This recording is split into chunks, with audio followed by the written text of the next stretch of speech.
mbere yuko ajya mu kazi ko mu rugo yasize umwana iwabo muri 2020 ubu akaba ari gusatira imyaka 4. Utware muri ribu bamufate bamufunge. Ubwo cyavuze ngo ni umudiaspora ngo ramahugara namuvuga izina avuge nahabo. Umudiaspora avuga atatuye muri Canada aba hano n'izina kirimo kirabeshya cyagiye gusambana ubu kirimo kirasaba. Ngubu turi muri operation y'inda ya Joyeuse. Sibyo? Yego.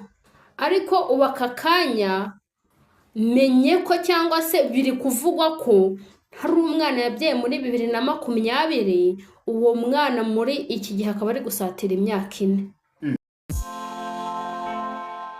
Yes, ladies and gentlemen, ndabasuhuje kandi mbaye nikaze mwese mukomeza gukurikira ibiganiro kuri Ahabona TV. Mbaye ikaze mwe mwamaze gukora subscribe nane utarayikoroka buri kureba iki kiganiro. Reba munsi y'ino video ukanda wanditse subscribe kugira ngo ujye ubasha kubona ibiganiro tuzajya dukomeza kugenda tubashyiriraho. Nge mugiye kubana muri iki kiganiro Ishoboy Kizo nk'ibisanzwe iyi ni Ahabona TV, n'ubundi ndi kumwe na mugenzi wanjye Grace. Ntago tujya dusiganwa, abantu bamaze kubimenyera. Grace, umeze uterata? Umeze neza. Umeze fresh? Ntari. Biragaragara, turabibona. Mubibonera heheze? Ukuntu umba mbona umeze neza ntago byabura ko umeze neza nawe. Haya. Meze neza ariko ndashima Imana nk'ibisanzwe, ibindi byose biza nyuma. Ibindi harya ngo Imana iduhane umugisha. Amakuru se? Amakuru ni meza ndashima Imana kuko nahoze kare mbivuga. Ntari bipe. Duheruka nejo. Ku mugoroba se tumaze gutandukana byagenze gute? Byari bisanzwe. Hari igihe uhita utaha wowe? Nose najya he? Tanjya muri gahunda zanjye nyine. Amakuru se ukaza kuba wayakura? Amakuru se none ngira ngo ujya kuri kuri telefone se si cyo tuyitungiye. Wowe amakuru yakora gusa amakuru ukora kuri telefone abayizewe koko? Erega ntibazagushuke n'abandi ubona baza bakerekana ngo ko bavuga ibintu bya danje. Nabo ikintu baba bakoze baba bagiye bakareba mu bindi biganiro byahahise cyangwa se byabaye bagakora ubushakashatsi burenze bakaza bakavuga. Rimwe na rimwe bikaba ari ukuri ubundi ntibibukuri. Reka nkubwire uko byagenda kose nta munyamakuru nacira urubanza, sibyo? Kubera ko amakuru ni cyabereyeho. Hari igihe rimwe na rimwe nyine biza ari ukuri cyangwa se ntibibukuri, ariko nanone bikicwa n'abayaduha cyangwa se n'abatangaje ibyo batangaza. Ugasanga umuntu yitangarisha ibintu kubera ko reba nk'ubu turi muri operation y'inda ya Joyeuse. Sibyo? Yego. Ariko ubu aka kanya menye ko cyangwa se biri kuvugwa ko hari umwana yabyaye muri 2020 uwo mwana muri iki gihe akaba ari gusatira imyaka 4. Akaba yaramusize iwabo. Biri kuvugwa niko nkubwiye. Biri kuvugwa ko mbere yuko ajya mu kazi ko mu rugo yasize umwana iwabo muri 2020 ubu akaba ari gusatira imyaka 4. Ibyo rega ni ibintu bishoboka kuko biravugwa ko yamubyaye afite imyaka 15. Ariko uretse gato Joyeuse ubu ngubu turacyari mu kibazo cy'uko ashobora kuba atujuje imyaka yo kuba yabyara, sibyo? Ariko bya nta gitangaza kirimo kuko hari abakobwa babyarira imyaka 15 na 14 barayibyarira. Mu gihe tukiri gushaka kumenya imyaka ye none hajemo ngo ko ashobora kuba afite umwana w'imyaka 4. Ubwo yaba yaramubyaye afite ingahe? Yaba yaramubyaye afite imyaka 15. Imyaka 15. Kandi n'uyu nguyu atwite cyangwa se bivuga ko atwite afite imyaka 18 nabwo turi kuvuga ko yari akiri mutoya. Ikibazo kiba cyabayeho baba bahuye n'ikibazo nk'icyo ntibitabaza inzego zibishinzwe wenda ngo zibe zabafasha, wenda ngo babe bahana abantu babateye izo nda.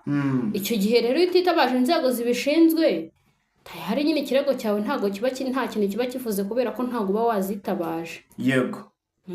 Yego uragira uti ayo niyo makuru watoje nta kadomo mbishyizeho. Bantu ba kuri TikTok mutaza kunyiha dore ko mwanyihaye wagira ngo sinzi ikintu mpfa namwe. Nta kadomo mbishyizeho, biri kuvugwa ni inkuru ziri ku mihanda kandi reka mbabwize ukuri nuko abantu umuntu aza akavuga ku kintu mukamwiha cyangwa se mugashaka kumutuka. Nta kintu kirenze kirimo ko umuntu yabyara abana akabahisha. Muzi ukuntu dore imboga wavugaga abana we cyangwa se ukavuga ngo yarabyaye yahitaga yenda no kukwica akakubwira turashaka kuzantesha isoko. ariko murinjiji mwa bakobwa ngo cyangwa mwa bagore mwe muhisha amaraso yanyu. Ubwo se utekereza njyewe umugabo wankunda atankundiye umwana nta kintu yaba amaze mu buzima bwanjye. Niba ushaka kunkunda koko banza ukunda umwana wanjye. Njye ntabwo najya guhisha amaraso yanjye ngo nukugira ngo abagabo bankunde cyangwa se ngo abagabo ngo bambone nk'inkumi. No, ngomba kukubwiza ukuri nkakubwira nti burya mfite umwana cyangwa se mfite babiri, ubu nkundane nabo cyangwa se unkundane nawe kugira ngo nanjye igihe icyo ari cyo cyose nzajye mba ndi proud yabyo. Nose igihe uzanshaka naramaze kukubeshya ko nta bana ngira cyangwa se ko nta mwana ngira, igihe kikagera kikabazana nzasobanura ngo iki? Umuntu aratinyuka agahisha amaraso ye koko? Ariko umugabo wamuhisha. Ubu reka nkuba umugabo namuhisha cyane rwose. Kandi reka nkubaze umugabo rega tuvugana aka kanya njye umugabo nta kintu upfana nawe. Yego. Umugabo ni umuntu twahuye tugashaka kwihuza, sibyo? Kugira ngo tugire ibintu bimwe na bimwe tugeraho. Ariko umwana ni amaraso yanjye, namutwise amezi 9, ndamubyara, ndamwonsa, ndamufurira ngira ute, ni amaraso yanjye, nta n'ikintu cyabihagarika. Ariko umugabo uko reka nkubwire, umugabo ko wahura nawe uyu munsi ejo wahura n'undi, ariko umwana wawe uyu munsi umubuze ejo nta wundi wabona umeze nkawe. Iyo haje undi azatandukanye na wa wundi.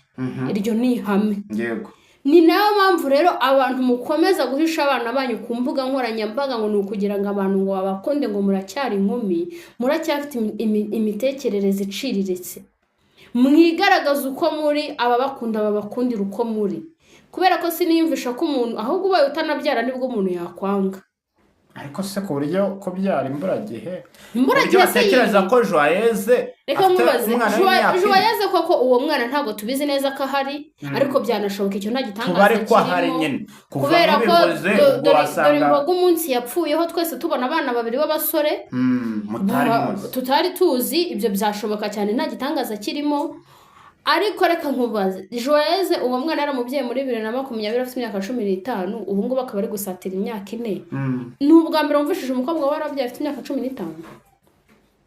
Ntabwo ari ubwa mbere. N'ubwa nyuma ahubwo byumvishije nyuma y'iki gihe uzumva n'abandi.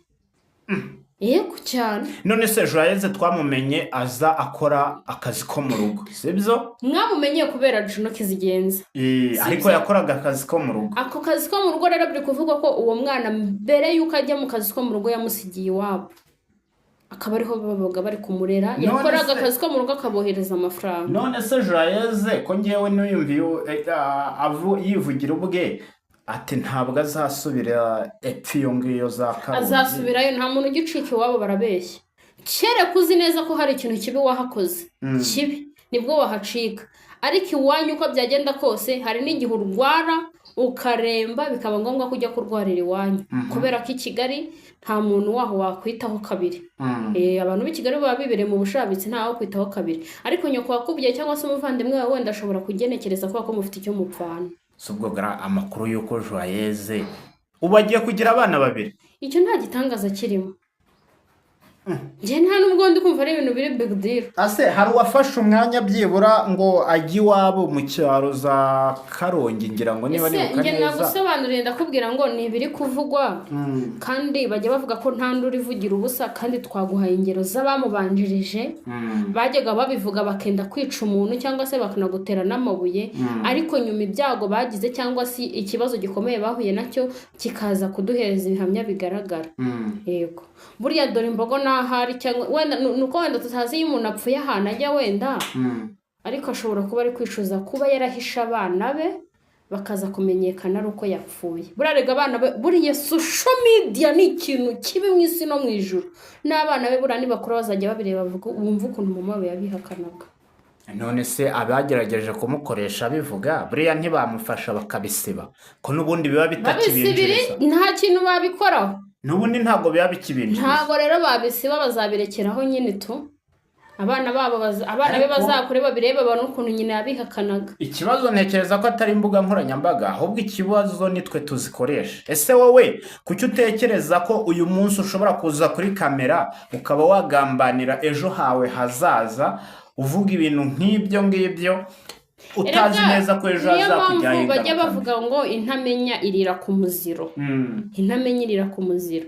Aka kanya wowe ushobora gutekereza ikintu uri kuvuga uti njye iki kintu ndi gutekereza aka kanya kigiye kumfasha, ariko gishobora kugufasha aka kanya ariko kikazakwicira ejo hazaza hawe hose. Nibyo mvuga nyine kugambanira ejo hazaza.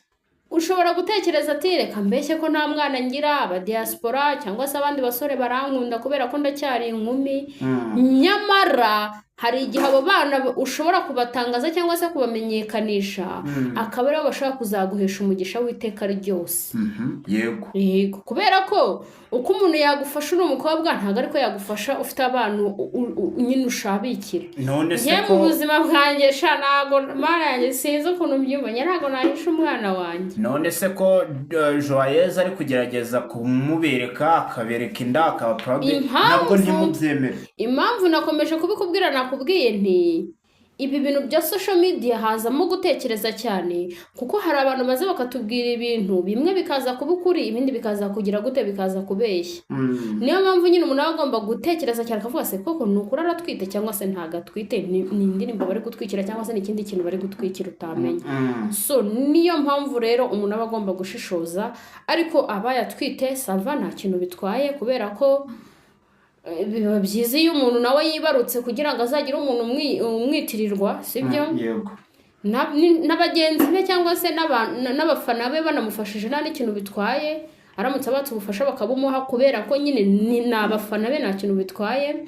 Ariko nanone aramutse adatwite akabeshya abantu, wenda hari nk'ikintu runaka ari gutwikira, yego, ashobora kuba yabihanirwa. Hari akaboro narindi kumva ka Dumba, kandi Dumba tuzi neza ko ari we wasohoye iriya foto y'uko atwite. Narindi kumva ukuntu we nawe urimo uravugwa ko ashobora kuba ari inyuma y'ino prank. Iramutse ibaye ari prank, ari kuvuga ko ari Dumba ushobora kuba yarayiteguye. Uyu yari ari kuvuga ukuntu nyine abakobwa ari injiji cyangwa se ari ikireka nkabumvisha. bate bamufunge ubwo cyavuze ngo no mu diaspora ngo aramagara namuvuga izina avuge nahawe mu diaspora avuga atatuye muri Canada abano nizi kirimo kirabesha cyagiye gusamba no kirimo kirasaba wewe nayo muzaje muri kakuzajya neza kubisura itamira kairamo kubera bajya bababesha mukeme warangi ukaza kwa Dumba ngo bwira ngo abafana ngo banze ngo bamfashe Dumba nanjye nararusha mwarangi ugasanga rwaga rwa hostiza abantu ngo Dumba utware muri RIB bamufate bamufunge ubwo cyavuze ngo no mu diaspora ngo aramagara namuvuga izi ngiro mwumvishije Dumba ari nawe wasohoye iyi foto tukata tumenya ko Joyeuse ashobora kuba atwite ari kuvuga ati ngo cyarasamye cyangwa se yitwaye naba aratwita yego ariko ibyo si we wa mbere bibaye kuko yari ari kuvugana na Miki kandi Miki nawe afite umwana mukuru nawe yamubyaye muri ubwo buryo ahubwo ikintu ngewe nke kiri gushidikanyaho ni uburyo inda ya Joyeuse yayitwaye cyangwa se ni uburyo ari kubivugamo aragira ati nge bampaye agafanta bashyizemo ibiyobyabwenge ako gafanta bakamuhera ngo mu baturanyi ahantu bari bari ese abo baturanyi ntibari bahari oya kandi avuga ko we yagiye bakamwakira n'abandi hanyuma akaza gushiduka we yisanze yasigaye wenyine ngira ngo mu ntebe niba nibuka neza biracyakomeje kugorana rero icyo mbona cyo 85% abantu bari gukoresha izi social media babeshya kandi ikinyoma ntago kijya gihabwa intebe mu mwanya muremure cyangwa se igihe kirekire ureya ukuri ko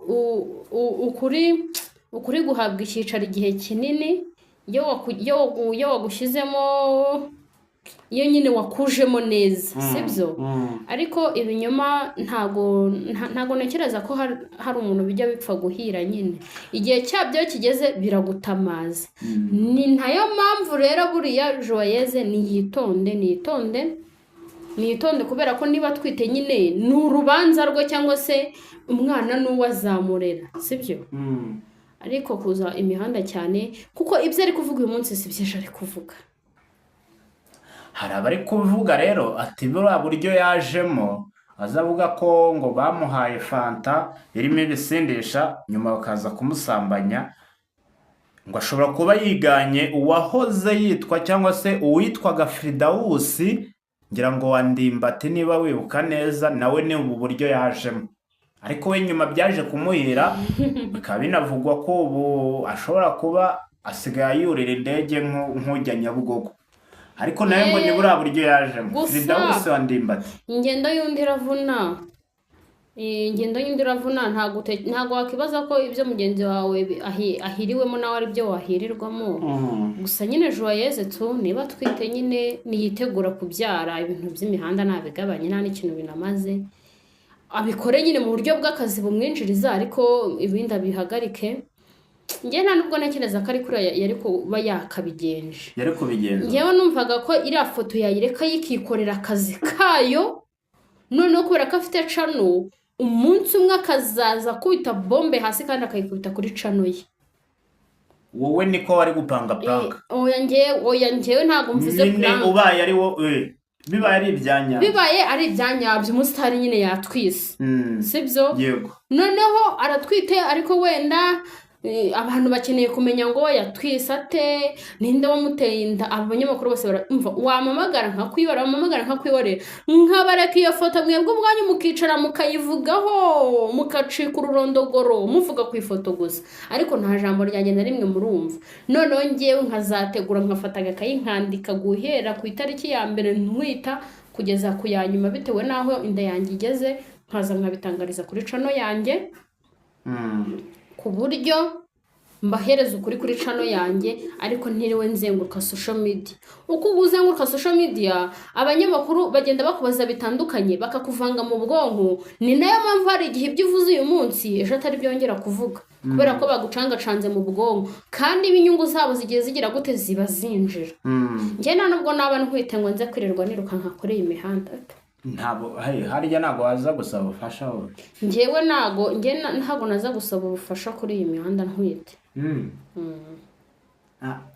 ubwo nibyo bajya bavuga ngo igihe buriya iyo kigeze nicyo kibisobanura. Ntawamenya nawe ejo ushobora kuza nawe uvuga ko ukeneye ubufasha. Gusa Joyeuse wa mbere ngira nicyo kibazo, nose uko bari gusaba abafana bengengera abafana. Uye none se abatanga bareba abafana cyangwa iki? Bareba ubabaye nyine kurusha abandi. None dore na Joyeuse nawe mumubujije umukata. Yaho umugata ari buze kuwubona, nahumura araza kuwubona. Yego reka rero ubwo tugane ku musozo. Ubwo koko nimba uwo mwana mufite, ntabwo bizabura kumenyekana, cyane ko bo inkwakuzi wasanga zamaze no kugerayo. Ariko sibye ko bajya baravuga ngo itangazamakuru cyangwa se aba YouTube bo mu Rwanda ni abanebwe. Ubu nta muntu dushobora kugumya tuvuga gutya tubiheza mu mfufu, ntihagire n'umwe ufata umwanya ngo atege ajye kureba niba koko uwo mwana ahari. Nta wamenye nyine harimo ababikora cyangwa se bakanabyihorera. Reka rero tugane ku musozo, ngushimira cyane, wongere ujye no kuturebera andi makuru. Ndabizi amakuru ku mihanda ubu noneho ashobora kuba ahari. Murakoze.